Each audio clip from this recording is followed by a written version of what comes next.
Petrol और diesel के भाव आज भी आसमान को छू रहे हैं, लेकिन इसके पीछे की असल वजह क्या है?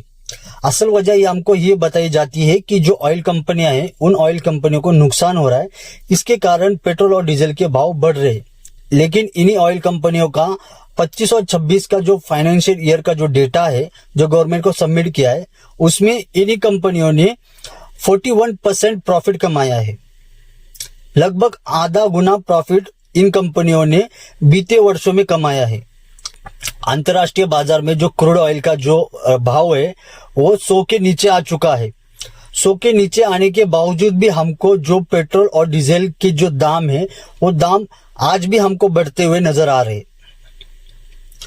और एक संदीप चौधरी करके एक एबीपी न्यूज के एंकर है, उन्होंने एक चीज का खुलासा किया है कि इंडिया ने रशिया से 1 लाख करोड़ के अराउंड समथिंग ऑयल परचेज किया था। उसमें से एक रिफाइनरी कंपनी है इंडिया की, उसने उसमें से 50% ऑयल जो पेट्रोल और डीजल है उसको अन्य देशों को बेचा है अपने प्रॉफिट के लिए। इसकी अकाउंटेबिलिटी किसकी बनती है?